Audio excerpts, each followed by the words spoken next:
가장 완벽한 부동산 트렌드. 궁금한 것만 콕 집는 토크쇼. 공무원이 뭘 판단하겠습니까?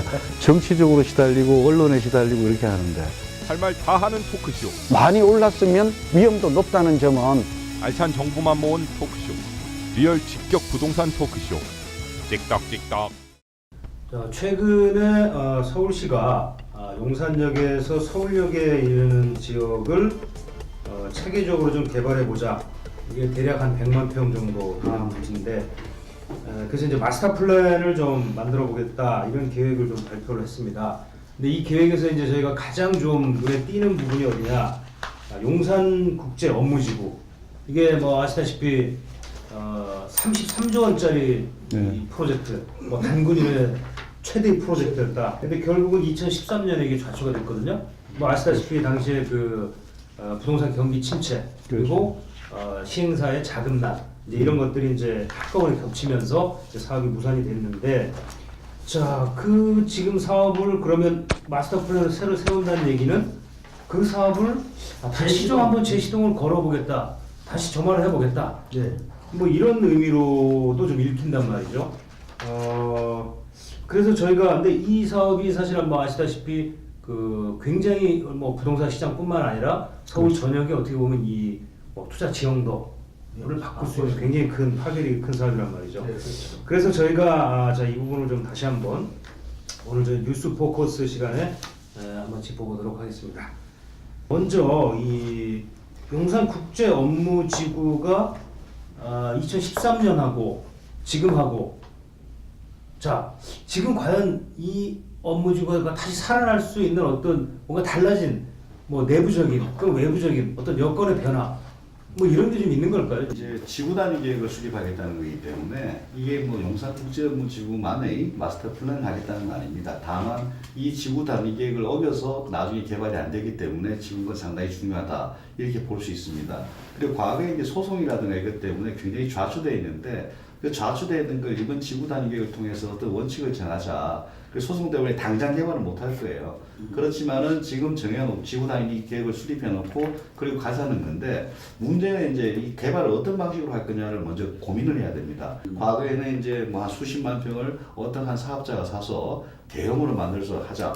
이것도 분명히 장점이 있습니다. 큰 상징성을 가질 수 있고 세계적 수준의 오피스를 공급할 수 있고, 그리고 지금 뭐 오피스가 강북 일부를 제외하고 다 낙후됐다고 보시면 되겠습니다. 그래서 국제 경쟁력도 찾자. 이런 것들인데 이것들이 사실 필지별 개발로 하게 되면 한계가 많습니다. 그래서 필지별 개발을 하면은 뭐 단계적으로 쉽게 갈 수는 있겠지만은 그 단점도 있다라는 게 하나고, 그리고 지금 이제 과거에 그 650m에서 새로운 랜드마크도 만들겠다는 계획들이 앞으로 어떻게 반영될지 이런 것들도 한번 살펴봐야 될 것 같습니다. 이게 지금 저는 이제 재시동 재개발 가능성이 높다고 봅니다. 우선 왜냐하면 그때 실패했던 원인을 좀 살펴보면 상황이 좀 바뀌었어요. 과거에는 자금난이 있었고 삼성이 발을 뺐거든요. 가장 중요한 부분이 그거였죠. 네, 그 다음에 두 번째는 그때는 좀 시기가 일렀던 듯해요. 우리가 지금 용산 부도심 개발 계획이 좀 맞물려 있었는데 부동산 경기가 굉장히 안 좋았어요. 예, 그런 측면이 하나 있고, 또 하나는 서울시와 코레일과 주민들이 엇박자를 놓았어요. 예, 그렇죠. 각자. 그러니까 정책의 조율 기능이 상실되었다고 그럴까요? 컨트롤 타워가 없었어요.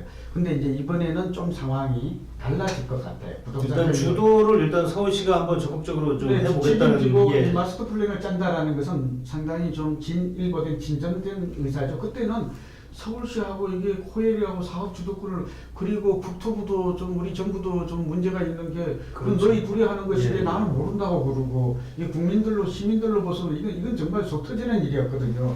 그런데다 삼성이 또 하겠다고 발을 빼고, 어쨌든 지금은 상황이 자금력도 좀 풍부해졌고, 그리고 용산에 변화가 생겼어요. 무엇보다도 개발로 인해. 그게 뭐냐 그러면 미군기지가 이전이에요. 그 용산권 개발 사업이 굉장히 활성화되고 있어요. 그런데다가 지금 여기 용산에 그 민족공원이 들어서는 이런 것들이, 그런데다가 남영역까지 또 그 용산역과 이 개발 계획이 잡혀 있잖아요. 뭐 그래서 이런 여러 가지들의 개발 여력이 혼합되어 있고, 지금은 또 부동산 경기도 지난 한 3, 4년간 좀 살아났어요. 그래서 예를 들면 서구 이천동 같은 경우에도 조금 좀 여러 가지 지역적으로 그런 기대감이 있는 거거든요. 그래서 저는 개인적으로 저는 도시 재생을 연구하는 입장에서 볼 때 도시계획 측면에서 가장 도시 재생의 1번지가 용산하고 영등포예요. 사실 필요성이 있고 했을 때 가장 파급 효과가 높고 그게 이곳이 사실은 부도심 기능이고 영등포는 이제 3도심 안에 들잖아요. 그래서 개발했을 때 도심권과의 연계된 시너지 효과가 굉장히 높을 거다 하는 측면에서 저는 오히려 속도를 낼 수 있다. 두 번째, 그러나 지금 자금을 어떻게 조달할 것이고 여기 재원 조달 있죠. 그 다음에 어떤 기능을 부여할 것인가. 자, 어찌됐건 용산국제업무지구가 뭐 다시 추진이 된다 하더라도 설사 하더라도 결국 그러면 당시에 문제가 됐던 가장 핵심이 두 가지였단 말이에요. 그럼 자금 문제, 규모가 워낙 크다 보니까 33조 원. 그다음에 정책의 조율, 간첩. 예, 그런 부분들이 그러면 이제 그다음에 지금 또 아까 잠깐 우리 저 교수님이 말씀하셨지만 지금 현재 이 땅이 이제 소송이 걸려 있단 말이에요. 예. 당시에 그 사업 시행사와 예. 지금 코레일 사이에 서로 철도 정비창 부지. 예, 그 땅을 놓고 지금 서로 이제 지금 뭐 반환 소송이 지금 걸려 있는 상태인데 이 부분도 아직 지금 해결이 안 되어 있는 상태고 그래서 제 생각에는 실제로 이게 이제 다시 재시동을 걸기까지에는 아주 너무한 오래- 산이 좀 있는 거 아닌가? 아주 오래 걸립니다. 예. 이번에 사업 실패한 거는 뭐 자금난 이런 것도 아니고 금융위기에 한마디로 2007년에 사업자 선정되고 2008년에 금융위기가 되었고 그 다음부터는 이제 사업 조건을 변경하려고 하니까 서울시도 변경 안 시켜주고 뭐 코레일도 양보할 수 없다. 금융위기가 제일 컸습니다. 나머지는 불화 이런 것들은 그 이후에 나타난 문제고. 근데 지금 마스터 플랜을 함에 있어가지고 자금난이나 이런 것들이 아주 필요 없는 방식으로 할 수 있는 방식도 있고요. 통으로 어떤 이제 하나의 사업자에게 이제 예를 들면 100만 평, 예. 30만 평을 지금 내가 지구 하는 게 단위 아니고. 계획을 수립하겠다는 것은 필지별 개발은 아니에요. 그게 아니라 예, 지구 단위 알겠습니다. 계획은 네. 필지별 개발도 가능하고 대형 마스터 플랜 개발도 가능하게 다 일단 이러는 두 거예요. 가지를 열어놓고 두 가지가 다 됐는데 예, 예. 과거에는 이제 대형 사업자한테 하나를 중고를 했고 지금까지 박원순 시정의 기류를 보게 되면은 그리고 상당수의 전문가가 너무 커서 망했으니까 이걸 상암동처럼 잘라서 주자 이런 것들이 대세예요 지금.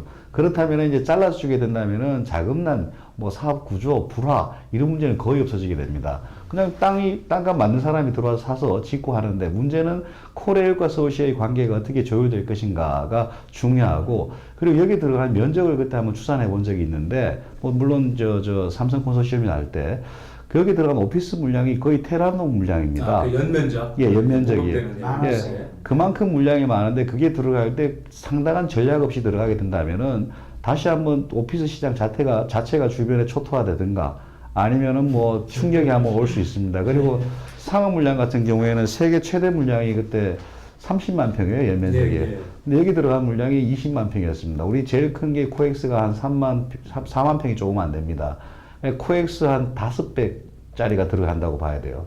그러면은 이 물량을 또 어떻게 할 것인가. 소화할 것인가. 그런 것들이 아주 전략적으로 지구 단위 계획할 때 잘 짜지 않으면 계속적으로 이런 것들은 좀 남을 것이다라고 보여집니다. 그리고 이 계획에 있어서는 이제 주민들이 상당히 피해를 많이 받아왔어요, 지금까지.